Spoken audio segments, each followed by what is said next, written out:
beat, boy. Let's get high, yeah, you know I'm about to roll. Let's get please, yeah, you know I gotta pull. Let's live life, live once, I'm about to turn up. Get fly, oh for sure, it's about to go up. Let's get high, yeah, you know I'm about to roll. Let's get please, yeah, you know I gotta pull. Let's live life, live once, I'm about to turn up. Get fly, oh for sure, it's about to go up. Roll my blunt and pass my lighter. Get lit, pop shit, get higher. I'm the hottest, call me fire. Rock out, jump up, live my life up.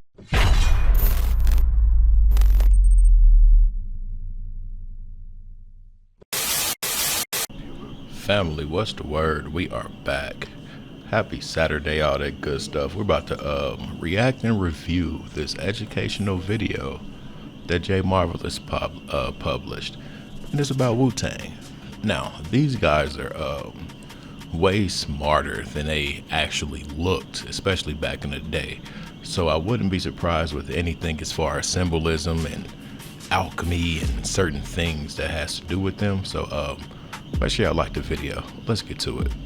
This was the birth of Wu-Tang. In 1992, they released their first single, Protect Your Neck. With all the buzz they got, Loud Records offered them a major deal. They released their first album, Return in the 36 Chamber. In U-God's book, he mentioned that Wu-Tang did some interesting things to get on. Now, after reading this book, it does seem like you have an angel watching over you, and you did talk about perhaps maybe some voodoo might have helped you stay out of trouble. Oh, you're talking about the quantum physics, I called it. And that was the dread. You know, it was a crazy situation, man. He was Fire was his name, and he used to run the weed gate in our building.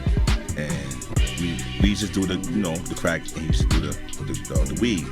But his spot was rocking 24 hours a day, and he was kind of messing his cells up because one of my mans, when they were sticking the dudes up in the building because there's a lot of traffic coming through.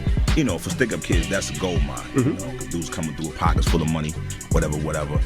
But anyway, long story short, my man was pulling, dudes who wasn't giving up their stuff, they was going out in gurneys every day. Dudes was getting shot every day, coming out in gurney.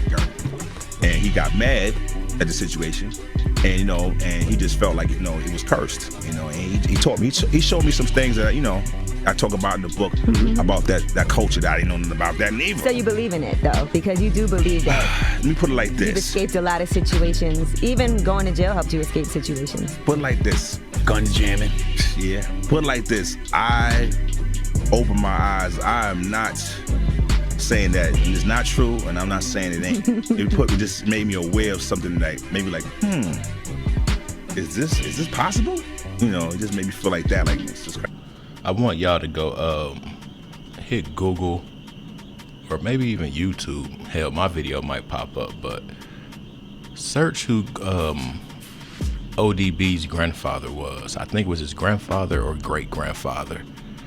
That'll give you a whole different outlook on dude, on top of the different outlook we have on him now, being that he was almost prophetic in his thinking.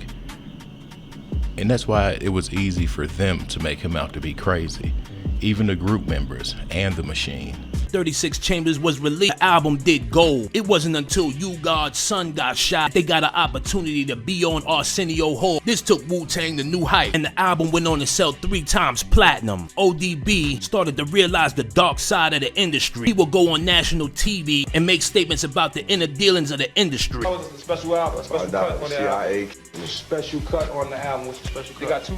Oh yeah, you got 2 special cuts on the album. You got Peep how Method Man was trying to overtalk him because of the letters that ODB was saying, and that's what I just said in my last clip. That's how it was so easy for them to try to make him out to be crazy. This dude didn't care about the money or anything. I can't say he didn't care about the fame, but as far as the money, I remember on the show when I was in high school, dude got out of jail. They picked him up in a limo and took him to the food stamp office. A special cut on the album. Special cut on the album. What's the special cut? They got 2. Oh yeah, you got 2 special cuts on the album. You got me, it's like everybody's scared of the government. You know what I'm saying? Because they Tupac and they Biggie Smalls.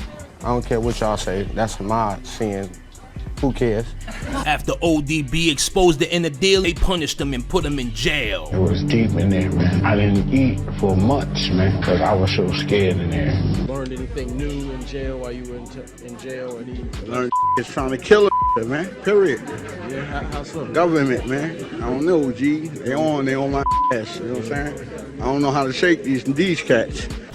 Bro said he was scared to eat because he knew the games they were playing.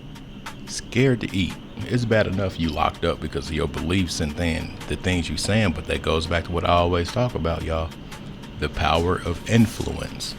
This dude and this group had so much influence, they didn't want certain things getting out of here. And his label mates knew. Alright, now this next video, we're gonna watch this thug send some threats out. I don't know who this was to. I want to say it might have been the RZA or somebody, but this dude got the last Wu-Tang album, and I think he's holding it, but it was a lot of controversy about him. And this dude is scarier than any thug with a Draco or whatever. Check out this clip, y'all. Actually, peace to RZA. You know what I'm saying? I'm getting tired of you actually putting music out, you know what I'm saying, without helping us, you know, giving money back to me. Because you always put music out where other people soundtrack movies and all that, and not throwing money this way.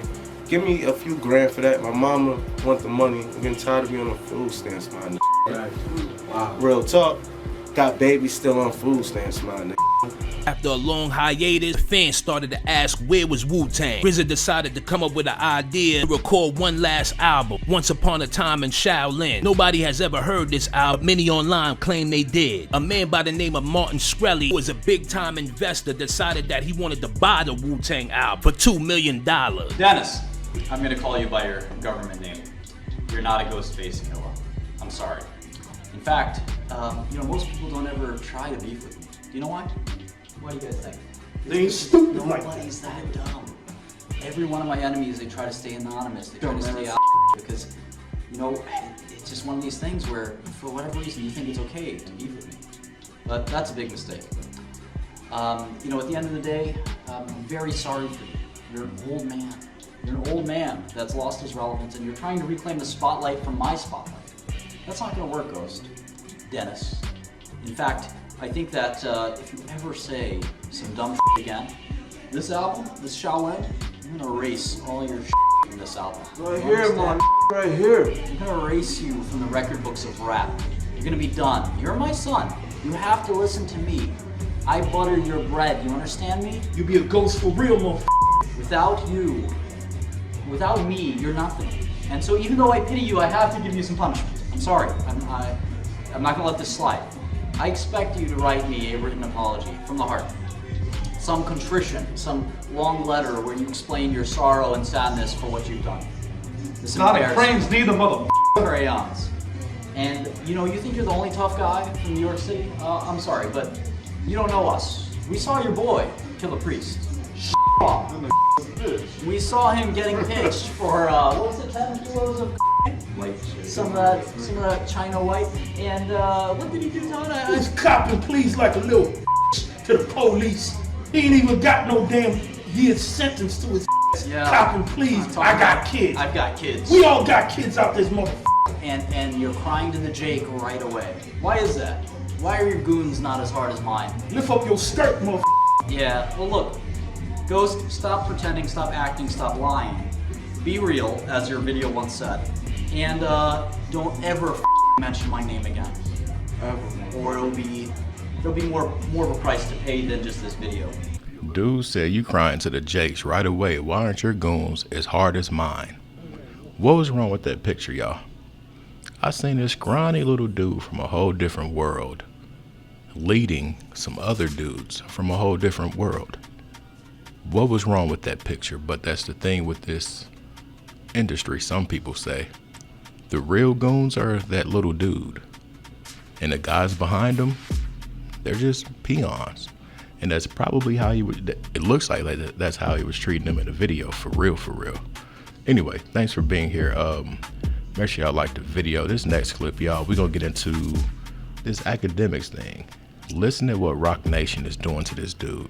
Nobody likes a bully. Whether it be a high school bully who takes out their issues on smaller kids, or an industry bully who uses their power, money, and connections to intimidate and silence anyone who has an opinion they don't like. Over the last few years, many people have exposed Roc Nation for being industry bullies and gatekeepers who are using their immense power for all the wrong reasons. As we saw with Tory Lanez, becoming a target of Roc Nation could lead you suffering some serious consequences. Many people believe that Roc Nation was the main force behind Tory's takedown, with Megan simply being the pawn they used to bring him down. Now it appears Roc Nation has set its sights on a few new targets. The main person they're going after is none other than the media personality DJ Akademiks. Now we know Akademiks, he was plugged in with Tory somehow, some way, but he was really vocal with his big platform.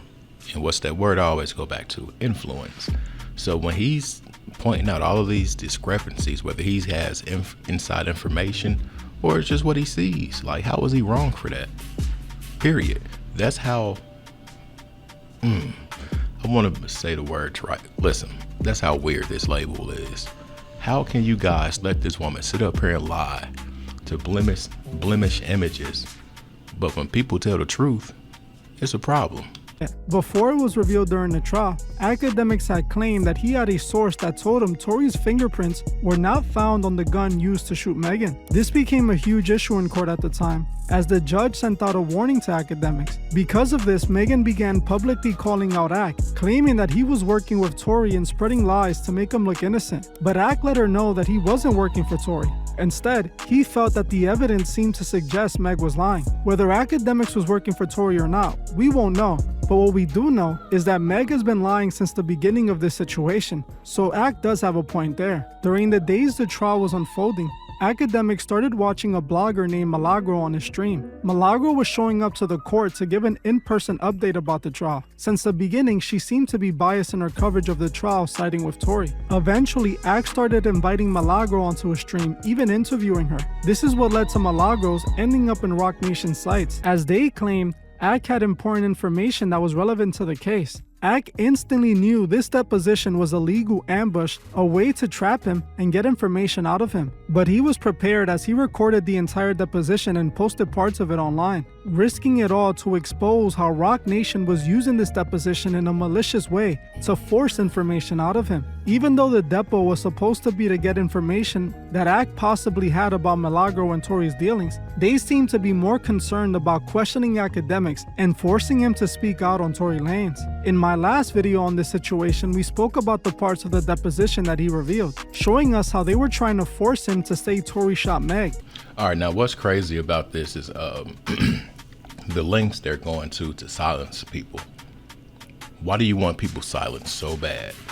They found out that Ak was reporting back to his chat certain things.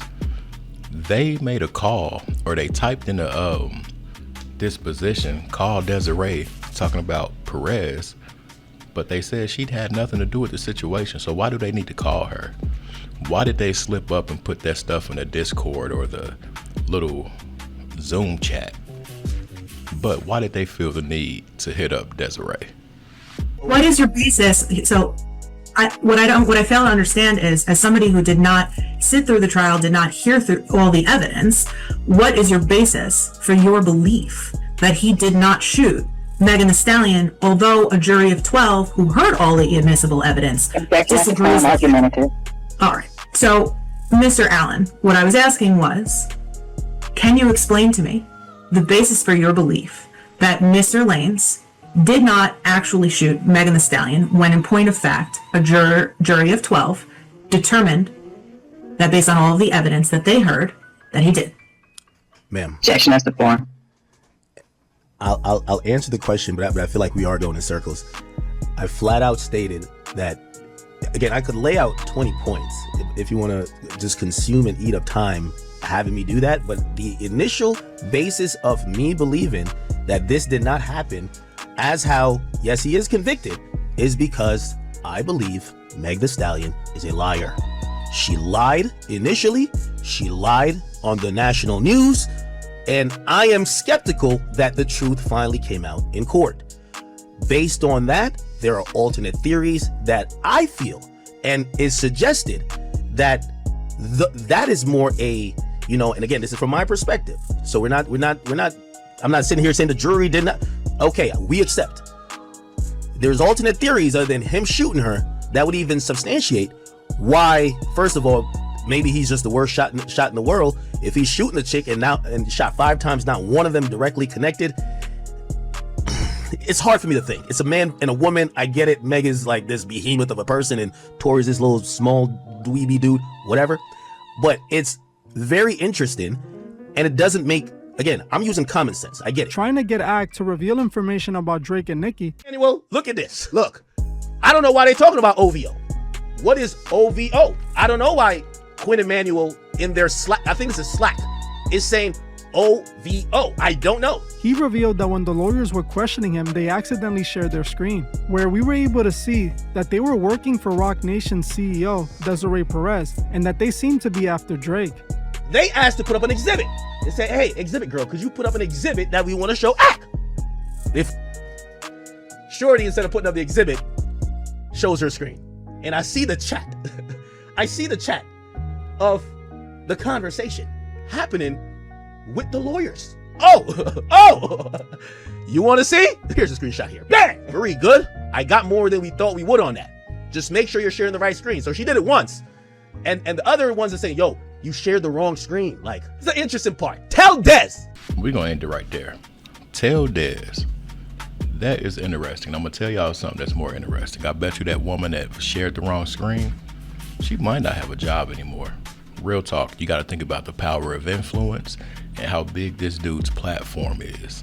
When I seen this actual video on his platform, I got butterflies. We know what this label is accused of doing, allegedly. Some people say.